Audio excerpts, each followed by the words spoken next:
couple of months ago, the UFC cut Rinat Fakhretdinov seemingly out of nowhere. And it sent waves through the MMA community saying, why is the UFC cutting good fighters? The consensus was, well, he's kind of boring. Maybe the UFC is looking for some more exciting fighters on the roster heading into the Paramount era. But now here we are, 3 events into the Paramount era, and the cuts continue. The UFC just cut Alex Morono. The UFC just cut Javid Bajrat, a guy coming off of a win, and a guy who seemingly had a pretty high ceiling as far as talent was concerned. My name is Angelo. This is Josh Thompson, and welcome to a What the Hell's the UFC Doing with Their Rosters episode of Bad Takes. Josh, you've been cut from basically every organization you've ever fought for. What does that feel like? I don't think I've ever been cut. God, we just talk about this. I love how every episode you start off with a bad take. It's beautiful. I love it. I love it. It gives the show its name. Very perfect. How can I say this? The UFC is setting the standard on the new TV rights deal. You're going to either follow our guidelines or we're going to let you go. Well, wait. From what I understand, did Bajrat have some things to say after his fight? Wasn't happy with something. Was it him and his brother both? I think we're saying there was something being said. I don't know if you can look this up. Something was being said about how he wasn't happy with the way something happened, and the UFC I don't think is going to put up with it. And if they don't like how you're fighting, they're going to let you go. We are worth $1.1 billion a year. I need people that come in, do their job, and put on a show. That's it. I think they have no time to deal with. They're trying to build other things. They're trying to take this thing to the next level. They've got all this extra cash now, and they're like, what can we do to make the UFC the biggest sports platform in the world? I mean, they're chasing after the NFL. Let's not they're already past the NBA. They're already past Major League Baseball. They're chasing after the NFL. They're trying to get to that level of worldwide. I know the NFL is not worldwide, but they're pushing them to be worldwide. But the NFL does huge numbers here in the States. They're trying to get to that level. And how can they get there? Well, they got to cut the fat. Fighters that are not compliant with how they want to do business. Look, there's thousands and thousands of fighters out there that will go ahead and jump through hoops to get into the UFC. And that's why there'll never be a NFLPA, like where there's you mean a UFC union? Yeah, union. Yeah. So they'll never have that. So Javid, I looked it up. Javid, not crazy criticism, just says he wants to fight more than once a year, and when he was ready, he was hoping they'd get him a fight faster than they did. Yeah, okay, fine. That's not the worst thing in the world. I think what's happening now is he won't be fighting at all. Well, he'll go fight somewhere else and make, I don't know, maybe about the same, but just fade off into existence. Yeah, but you know how some of these random Russian promotions will just pay dumb money because you're a quote unquote UFC vet. Yes. So then I can have my guy beat you and then get into the UFC or have an opportunity. Well, it's up to you to win the fight, but sure. It is. That absolutely could happen. So I think if I'm looking at there was three cuts in the last couple of days. One is Lucas Almeida. He's actually fun, just can't really find a win. That's a fair cut. He could likely earn his way back. The other is Alex Morono. That dude just lost 4 in a row. Mm-hmm. 4 in a row. And seemingly doesn't try to win fights. But he is exciting. And then the third is Javid Bajrat. The Javid Bajrat one is the one that surprised everybody. Because while his recent record isn't great, he has 1 win, 2 losses, and a no contest in his last 5. The no contest was a kick to the nuts. That is what it is. The 2 losses, one, he was knocked out by Ricky Simone. The other, I thought, was a bad decision against Ayman Zahabi, who is now on a wild win streak. And his most recent win was actually his most fun fight against that kid that stepped up on short notice, Gianni Vasquez, just, a couple days ago. I am surprised by the Javid cut because that fight was one of his more exciting fights. He got dropped. He dropped the other kid. He moved forward. Like, he actually went out there and tried to win a fight where typically he wants to dance around the outside and do nothing. Now, we don't know what happened behind closed doors. Maybe he tried to hold the UFC hostage for more money. Maybe he was super difficult before accepting that. We don't know what happened behind closed doors. And it's very possible that he was difficult and did ask for more money, which maybe he's entitled to it. Maybe he's not. That's not the debate. And then after the fight, the UFC is like, guess what, tough guy? You're gone now. Mhm. I think it is about just general excitement and marketability. I don't look at a Bajarat brother and say, hey, these are guys that are fun that we can build up. They don't necessarily have an entire nation behind them supporting them. They don't necessarily have the most exciting style. At least Fareed is undefeated. Javid is not. So I think it is the UFC looking at it saying, yeah, this isn't worth our money.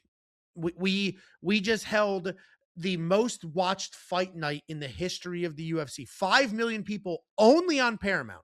That doesn't include the broadcast deals outside of the US, in Canada, Australia, Brazil. That doesn't include the broadcast deals anywhere. Only in America, they had 5 million views on an Apex card. That's an astronomical number. And that card kind of sucked. It Mm. wasn't a good card. So you have to wonder how many people watch this card and they're not going to watch the next one because they're like, yeah, dude, this sport's kind of boring. So I could definitely see the UFC sitting down, be like, whose contract's up, who's not up, cut him, cut him. That fight sucked, cut him, and then just moving on specifically to get more exciting fights.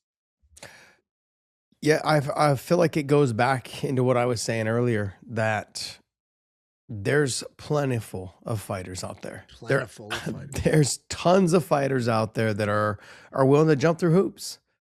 And they'll do whatever it takes to get into the UFC. They will step on another fighter's opportunity to get there. They will underbid themselves to get there. They will do anything they possibly can to get themselves in the UFC. And when they let go of one person, they'll just replace him with another. And when they do that, they will make that fighter, if he has an exciting fight, they will make that fighter all of a sudden the next biggest thing.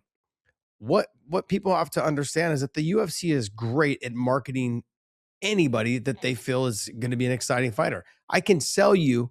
Think about, like, I use this as an example, but the Ronda Rousey, man, there was moments there where they were saying she could box. Stop. That she could box Floyd Mayweather. Stop. An Olympian.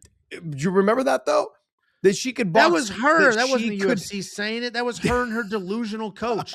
The UFC properly marketed her. She was an Olympian who had all first round armbar submission wins. At that point in time, she was the best female fighter. And they were saying that her stand up was fantastic and Not she could fight. Her and her dumbass coach. That's I don't think so. I think it was actually like the commentary that said that she could probably box. I was like, this is not the business. She has the greatest shadow boxing in history. It's objectively atrocious, but I don't think that was the UFC pushing that narrative. The UFC turned her into a star, but she deserved being a star. But the UFC, all right, go ahead. My point is that they can take anybody and they can make them a star. I mean, let's until they lose. Yeah, Matt Brown just came out yesterday, and he's like, "Hey, like if Patty Pimblett," he said, "I looked at the rankings right now. He's like, I don't see that Patty Pimblett could beat anybody in the top 10." He's like, and literally, this guy just fought for the interim title. You told the world he was ready to be, basically the interim champion. And then now, when I look at the rankings, like after that performance, I don't think he can beat anybody in the top 10. That's Matt Brown's words, not mine. Yeah. And so when I'm looking at the ability that the UFC has to sell to their clientele or sell to their customers, that any athlete can be replaceable, that I can put somebody in there and sell them in which they'll buy it. They will literally buy it. You don't even need to sell that to me. Like that's just true. Like the UFC lost their biggest star in Conor McGregor, and things just moved forward. They just moved forward. Then Alex Pereira became the biggest star. And if Alex Pereira never fights again, there'll be somebody else right behind him. Like it just moves forward, and it'll always move forward forever. Though, and you say biggest star, but there's levels to that stardom, right? Like there's Conor, Habib, there's there's John Jones, there's John Jones. But John, like DC, like even those guys didn't do numbers anywhere near those top two guys. No, I get it, but my point is, I guess you're reinforcing my point. My point is, Conor McGregor, objectively the biggest star the UFC has ever had, probably will ever have, just stopped fighting one day, and the show moved on. It just moved on. Like people talk about him now, but now it's like, who cares? I'm done with him. Let's move. So my point is, when you cut somebody like Javid Bajarat or a Renat Fakhretdinov, the show definitely moves on. Yeah. Because there's not like this, because when the UFC, I imagine when the UFC is deciding to cut a fighter, there's a bunch of factors: how much money they're making, how much money they could potentially make somebody else. And when you cut a Javid Bajarat, he's not just going to go get scooped up by your number one competitor and they're going to build a brand around him. That's just not something that's going to Yeah. happen. And that is the unfortunate reality of this sport. If you are a professional fighter in the UFC and you're not like the top 1%, you are wildly replaceable and your backup plan isn't great. The PFL, I mean, it's the Russian fight league at this point. It's all Russian wrestlers, especially with the money coming in from Abu Dhabi, like, or Saudi Arabia, whatever it is. It's not a competitive market, and that's nobody's fault. The UFC Mhm. built the sport basically, and now they dominate it. But that is the unfortunate reality of, if you are a quote unquote boring fighter in the UFC, you better stay winning. You better stay winning or somehow build a name for yourself, because seemingly the UFC is cutting anybody that doesn't have a large following, doesn't put on exciting fights, or isn't somebody that they feel they can build around.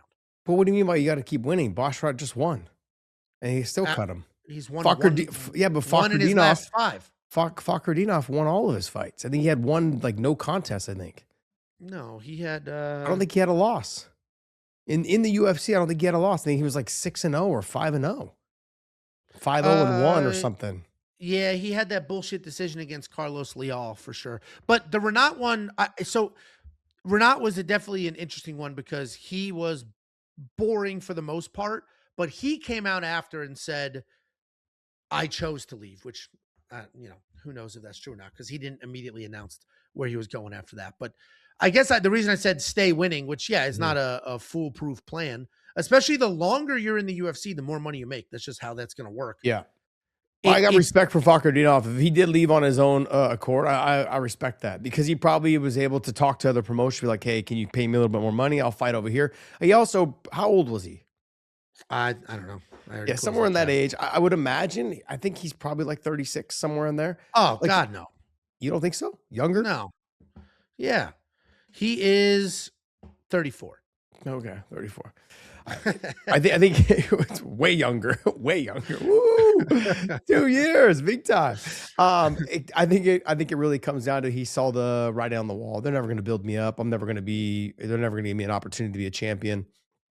He was in the rankings though, wasn't he? Like number 13 or something? He must have been. I mean, Yeah. none of his wins were great. No. He knocked out Alexander, not Alexander, whatever his name, Gustafson. He Mhm. knocked out. Uh, that's about it. He had to draw with Nicholas Dalby, Mhm. and then Carlos Leal. He won a really bad decision in that fight. Yeah. And I think ultimately you're around for a while, you make good money, and it's like, hey, we can pay you this, you like it or you don't. So Yeah. maybe that one was a mutual decision. Like the UFC wasn't like, you're gone, leave. But they also probably were not like, hey, we'll pay you what you want. Yeah. But the opposite side of this entire spectrum is Alex Morono, because objectively a fun fighter, but he's not winning. Now That you could fight he say had was it was fun. It was It was it was really exciting. Sadly, it was not working out for him. But no. for us fans at home, I was like, this guy's fucking still alive. The fact that he's still surviving and still trying to fight, I mean, I would have thought they would have kept him just for that. And I was actually surprised as well, because in a world where you're cutting boring fighters, you have a guy who is objectively not boring, and he Mhm. could be. He could be boring. He is a phenomenal grappler. Like, he's Yeah. I don't know what, 5 stripe black belt or something stupid. It's like something insane like that. And he literally says, grappling's boring. I don't want to grapple. I'm going to come in here and fight for real. And he goes in there and he swings his ass off, and it works or it doesn't. And it's just it's a tightrope if you're on the UFC roster, because it's like, well, hey, this guy was exciting and you cut him anyway. This guy was boring and you cut him. So I need to be exciting and win, which is not always the easiest thing to do. Now, I imagine I bet Alex was making maybe 100 grand. Mhm. He's been around forever. Yeah. So he probably is very expensive, and he's not winning What do you because mean by he, expensive? 100 grand? Like 100 grand and 100 grand, like 200 grand if he wins? I just saw that Ode Osborne's making fucking 85 and 85. that's crazy. He hasn't been winning either. Well, you better watch out because he's fighting at Houston, I believe. I'm Or like, maybe I mean, something honestly, I got offered the same amount or just under that to stay after the Tony Ferguson fight. And that was when money was low. And I'm like, now fucking money's way out of control. These guys are making fucking a ton of money. A ton of money. That's ridiculous. well, and it's where it's weird, and this isn't a fight or pay conversation. Where it's weird is the UFC, if they look at you and they say, I just paid you $100,000. Mhm. You didn't sell $100,000 worth of tickets, and you didn't get $100,000 worth of people to sign up for Paramount Plus. So where is your worth? And now Mhm. I disagree with that because it's the collective worth. It's there may not be a direct link between Alex Morono and $100,000 worth of ticket sales in the arena, but there is absolutely a direct link between watching that event and being like, that was fun. Mhm. And Alex contributed to that. So it's not a clean math equation, but I do feel I'm fine with them cutting fighters that are quote unquote boring. And I know a lot of people hate that take because a lot of people are like supposed to be the best fighter in the world. It is. But if this was literally just the best fighter in the world, this could be the most boring sport ever. It would literally just be nonstop Russian wrestlers and then a couple of people who can defend a takedown. Yeah, that's a That whole would other video. that would be the entire sport, which would suck. So I get you need exciting fighters, marketable fighters, because otherwise nobody's watching.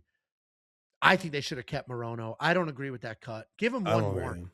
really. I look at okay, so look, I know this is a whole nother video with the whole like, hey, wrestlers and they're going to be cutting them or not assigning them as much, and they need to produce it. Dan Cormier just came out and said, look, I'm looking to develop American wrestlers to compete with, to be good kickboxers slash, fighters that can compete with Team Habib, which I think is fantastic.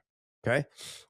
That being said, it's always been you should allow these guys to come in and dominate the sport for a little while. Maybe there's gonna Oh be a little God, bit. no. Stop. Let me just finish, okay, before you go spouting off stupid stuff.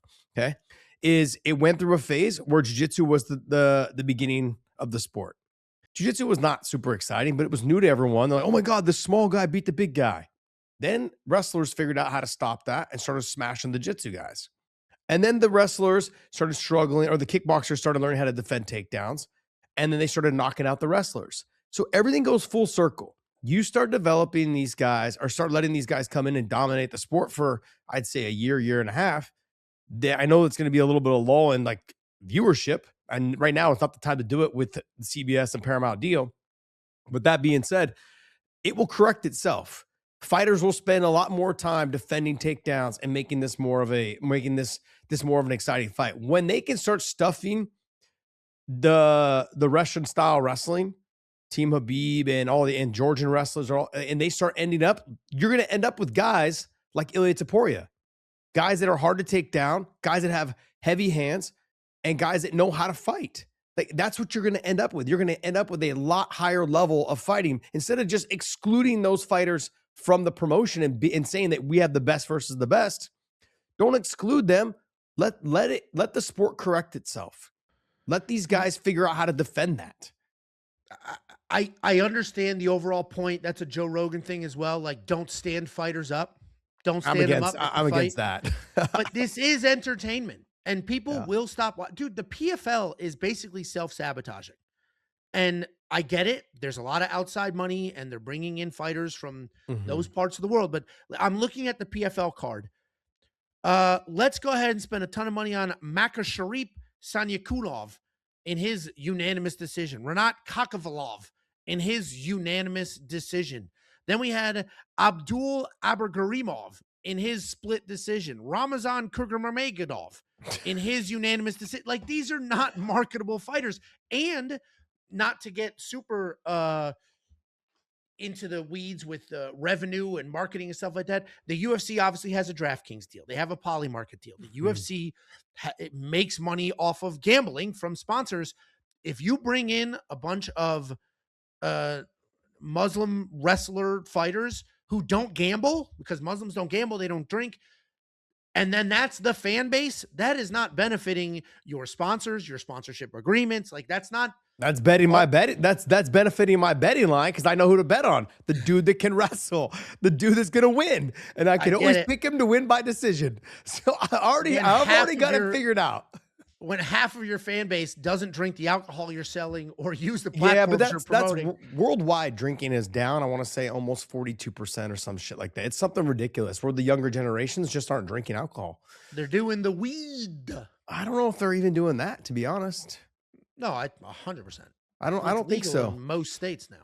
No, I know it is, but I'm saying I don't think it's as prevalent as you think it is. I don't think it's people are not smoking weed as much as people used to. I think every time I think there was some excitement before about it was illegal and they thought they were bucking the system. All the weed smokers were the hippies that thought like, oh look, I'm fighting the fucking matrix or bullshit by smoking weed. Like it's reality is that once they all were able to get it for free, or not free, but get it with no penalty, it wasn't as cool anymore. The cool thing was to have weed. That was it. It's not as cool anymore because they can it's legal.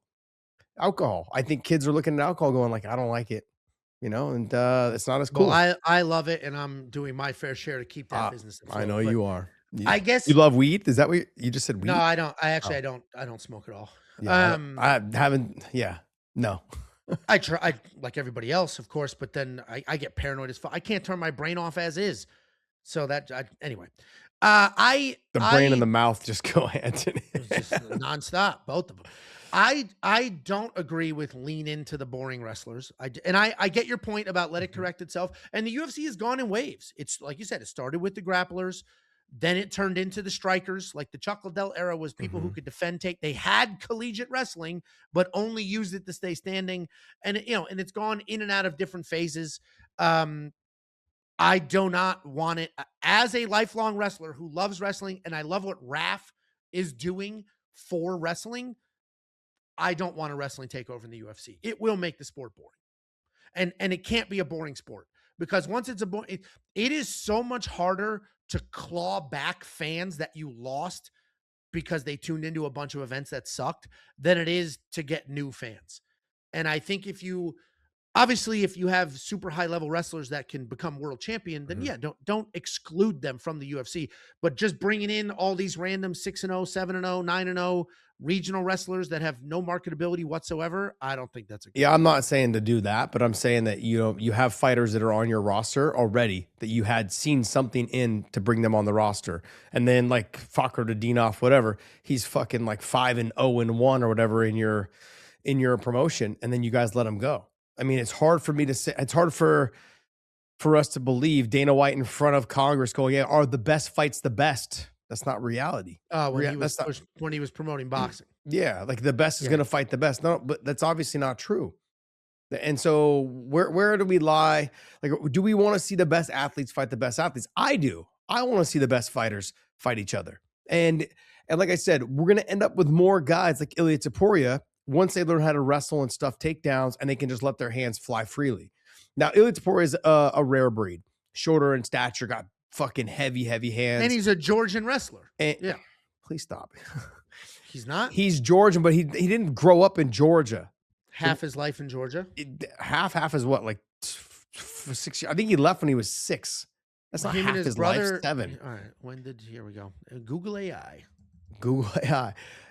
He is, but his style of fighting, though, I think is what we could end up seeing. Be if it starts to 15 years old. 15. No, that's big time. That's big time. That's his whole life. He's a Georgian. I mean, you're 8th grade. He's 30. That's more than half his life. 8th grade, because he was such a great wrestler at 8th grade. Got it. I more got than it. half his life. I'm gonna give you that. I'm gonna say, okay, look, you're right. Half your life. I agree. Yeah. You can see that one too. But I would like to see it be corrected more. Like I want to see these fighters come in, learn how to stop the wrestling, learn how to because look, once you start to nullify and make it difficult for these wrestlers to get those takedowns in these exchanges, man, you're going to see a lot more scrambles, a lot more action, a lot more knockouts off of transitions.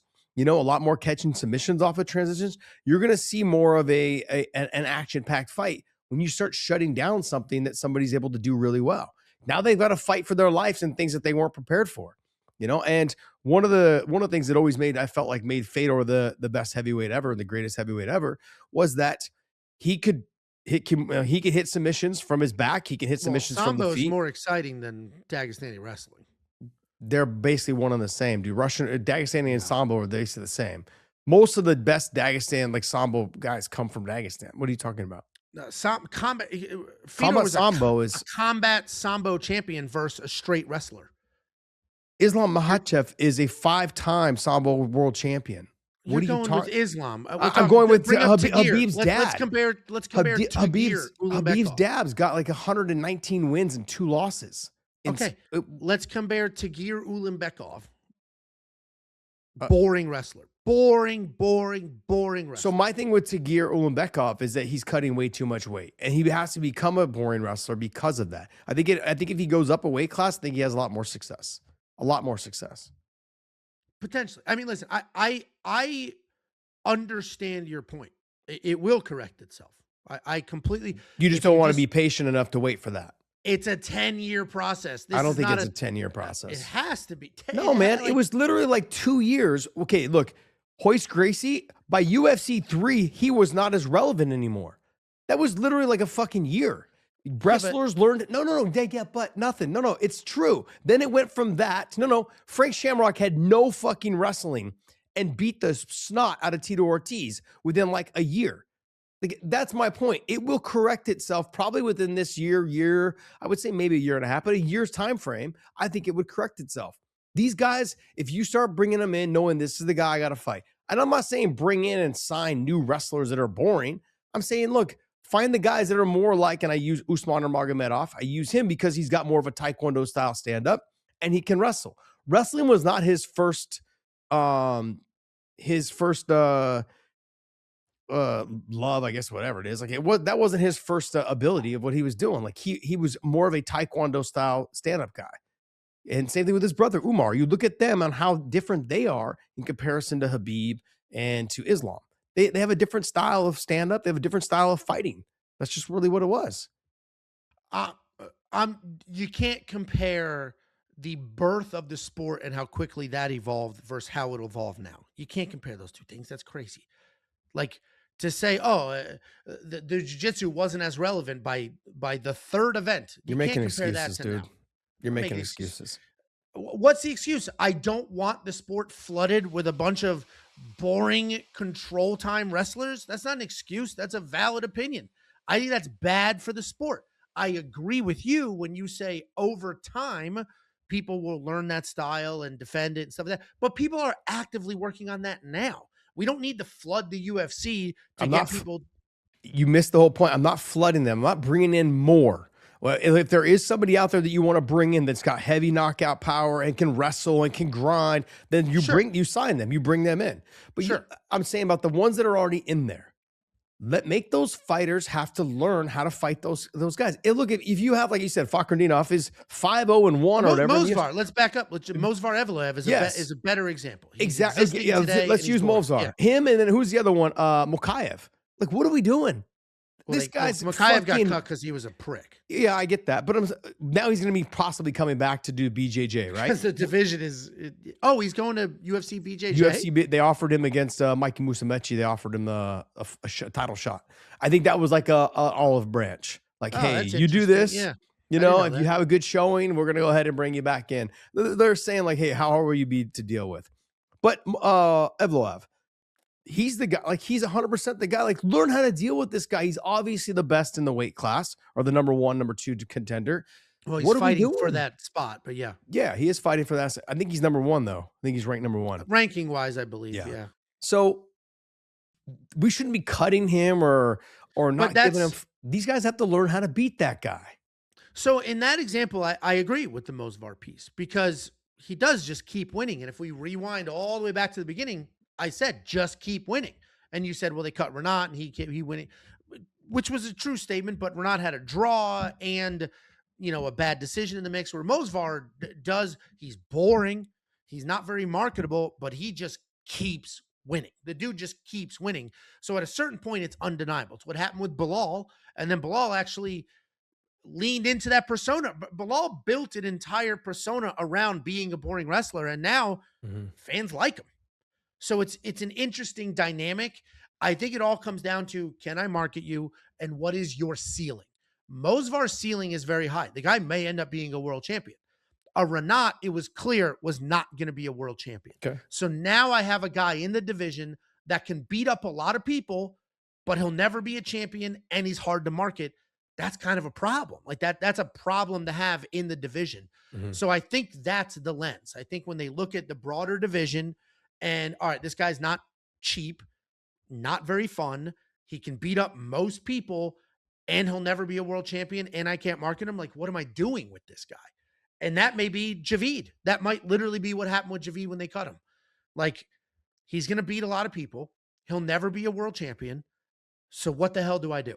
What do I do with it? Ultimately, in the past, the UFC has kind of used those guys as like gatekeepers. Like, hey, here's a guy that we think that we want to go ahead and push. We got to get him through someone who's tough, but is very beatable, and has a tendency sometimes to fight a boring fight. Just give that. The UFC has done this. They just give the guy a little bit of notice, like, hey, you're going to fight Javid, or you're going to fight Fakhretdinov. Like, these are the guys you need to be prepared for this fight. This is your stepping stone. I agree with you. I think they're too good to be gatekeepers. That's the problem. I think an Alex Morono is a perfect gatekeeper. A Cody Brundage, perfect gatekeeper. They're good, they're stupid, and they're fun. Like, you just had to throw you're stupid in there. When you're a 5-stripe jiu-jitsu black belt fighting a striker and you refuse to even attempt a takedown, you're stupid. I just you're not even trying. Like, well, maybe you're not even trying to win. He doesn't have the wrestling to get him down. That dude has been. Then he's dumb for not learning. He's been in the UFC for 15 years. You're validating what I'm saying. These guys need to work on correcting it. And like, if he's got to learn how to get these takedowns, it will correct itself over time. And if it doesn't, then they end up fighting that looks like that, and that's entertainment value for us. Yes, these fighters will figure it out. Like, and that's my point, is I want to see the best fight the best. And I ultimately, what's going to happen is we'll end up with guys that are so well-rounded. You're going to have the best fighters all around. You're going to have a lot more of the Ilia Topurias, the Islams, the guys that are in that, they've learned how to defend takedowns. They've learned how to scramble and get back to their feet, and they've learned how to strike really well. Those are the guys you're going to end up with. Would you? I would argue that cutting quote unquote boring fighters and making it known we're cutting quote unquote boring fighters would also force people to get better. If I'm Khabib and I'm running that camp with all these Dagestani wrestlers and I'm seeing that they're cutting wrestlers, I'm changing up my camp. Guys, we got to strike a lot more. We have to do this. We have to do that. And the sport will evolve that way. The UFC will force the sport to evolve without the boring fights by just saying, hey, this is what we want. Because I remember at American Top Team, so when I was like at the peak of whatever you want to call the managing career there, I had a lot of American Top Team fighters. And I remember sitting with Ricardo Laborio, and he saw the evolution in the sport where he was like, I'm not even training submissions off the back anymore. We're not doing triangle. I'm creating scrambles and I'm getting the hell out of there. That's what the sport is now. They don't care about, everybody's too good to get submitted in a triangle unless it's a scramble. Yeah. Everybody's too good. We are getting people up and out. So he saw where the sport was going and made adjustments. So I get what you're saying. Hey, let the wrestlers in and everybody else will learn. Or the wrestlers will see what's going on in the marketplace and the market will decide. All right, hey, we need to adjust the training.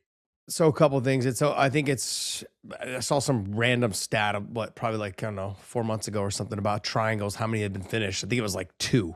In 560 UFC fights, it was 2. It was fucking insane, shit, right? Yeah, it doesn't work anymore. Everybody learned, yeah. People know off the back, it's almost impossible to finish them now. So that's one. I've always been an advocate for sweep, submit, get up, or submit, sweep, get up. Like, there's a transition in when you're trying to do these things. If I try to sweep you, can't get it. I try to attack the submission, can't get it. I kick you back and try to get up to my feet. And then in reverse, hit a submission, can't get it. Try to sweep you from the submission, can't get it. Kick you back and get back up to my feet. It's that whole transition period. I agree with that. I've always agreed with that. Yeah. The thing with the Russian wrestlers or Dagestan wrestlers or just wrestlers in general. Yeah. Is that they need to be a little bit more active, like a Fedor Emelianenko, like Khabib was towards the end of his career. That if you're going to be a wrestler, be somebody that fucking puts fear in somebody when they get when they get taken down. Like, I'm gonna ground and pound your face off. I'm gonna throw your legs to the side. I'm gonna do what Habib did to Connor in the fucking third round. I'm gonna smash your face. Like that, they haven't mastered that yet. It's all control. It's all, squeeze Yeah, the look at hips, Jailton hang on the Almeida. hips. Yeah, exactly. Not his last fight, but 2 fights ago, beautiful takedowns. That guy Yes. was hit and run doubles. It was incredible. Did nothing on top. And Nothing. that's where I said, like, look, I love the big slams of Curtis Blades. I love all that, but no damage was done. Let me see you do some damage. If you're going to take someone down, back away real quick, huge ground and pound, make it exciting for that moment. You won't believe how many submissions open up from that. Oh, yeah, if you're going You like can this, not to get hit in the mouth, all of a sudden your arm's available, your neck's Yep. available, you're scrambling, Arm, your neck, back. back takes are all available. And Yeah. that, I think what they're so concerned about is that, like, they're just used to the constant, like, same rinse, wash, repeat. If I don't throw it, if I take you down and I don't unlock my hands, I know where you're going to go next. You're going to try to get back up to the feet. I just keep taking you down, make you tired. And then eventually I just win a decision. Whereas if I take you down, let go, and just start smashing your face in, that opens up submissions. That opens up back takes. That opens up, other opportunities to finish the fight. That's, I think, where the focus needs to be on, and allowing these guys that don't defend takedowns very well. They need to get with the game. They need to improve their takedown defense, and wrestlers need to improve their ground and pound. They need to improve their ability to hit submissions and transitions. All of these things need to be worked on, but it won't be worked on if we just start excluding fighters from one region of the world because they're too good at that. I don't want to hear that. I'm No, not saying and I don't. sign more. I'm saying, like, if you find one that is exciting, there's a couple guys over there in the ACA or ACB. I think it's ACA. Fuck, they got some great. What's his name? Is it Magomedov? I won't know. I can promise you Yeah. that. So he fought. So he won by 37, like a 23-second knockout in the PFL this last week. He's Team Habib, mainly stand up. Yeah. Great wrestling, mainly stand up. He's a 155 pounder. I think Usman, if he does leave, he'll slide in and become the champion. That's how good he is. So, I mean, that's the kind of guy you want, who can wrestle, is tall, long, lanky, all of those things. Great stand-up, big power, a very entertaining fighter, man. I think he was the ACA champion, or he's like the Russian champion over there too. Like, he's really good. So these are the kind of fighters you should be looking at. The UFC should be looking at. And I think they do. So this debate's kind of spun all over the place. It was just about some shocking UFC cuts, and then we debated why they're doing it. I think they're doing it literally for entertainment purposes. I agree with you. We should not be excluding the best fighters in the world. I 100% agree with that. I do think we can let them become the best fighters in the world somewhere else. Oof. Let the PFL sort out how boring somebody is or is not, and then you pay a premium at the top. But to bring in, a bunch of these guys who will beat half of your roster and not do so in exciting fashion, I think you end up with a bunch of UFC Vegas 113 fight cards, which that wasn't overloaded with wrestlers, but that was a boring card. It wasn't very exciting. And if you just have card after card after card like that, you will start to lose your audience. People will start to be like, dude, this is boring. It's boring. But I'm not staying home to watch this. But that was my take, though, last night on my live show, was that we need promotions like PFL. We need promotions like Ryzen and LFA. We need these promotions to succeed, whereas the UFC has had this ambition to, like, crush all the other promotions. The problem is, though, is that that's where you get an opportunity to look at them against higher level competition than in the LFA or in, like, these smaller, like, regional shows, like Peak Fighting, right? We get an opportunity to see them fight against other people from other countries and see how well they do. You need these other promotions. So then you'll eventually just steal them from them, but ultimately, at least we get to see how they fight. You need these promotions, and they've squashed all those promotions, and they make it hard for those promotions to get deals on TV networks. I don't think the UFC, well, maybe they're sabotaging. The PFL and ESPN deal, they tried to squash that. They wanted them on ESPN. They said, nope, we don't want them here. And then ESPN was like, no. That kind of was a little bit of a problem for a bit. And then I think the UFC eventually just gave up on it and was like, whatever. And then obviously they moved to CBS. Oh, okay. So yeah, that's a little different. Because I was going to say, I think part of the problem is just everybody else's product. I'm not going to watch a 9-hour PFL event with 12 decisions. Like, that sucks. Mm-hmm. Obviously, this last card actually was a little more exciting. But anyway, this conversation has gone absolutely off the rails. Do you agree with the UFC cutting sort of these mid-tier, not very exciting fighters? Or are you more on the side of let it all flush itself out? If you lose 3 times, cut them. But if you're still managing to win, I don't care how, even if you'll be boring. My name is Angelo. This is Josh Thompson. That was another Bad Takes.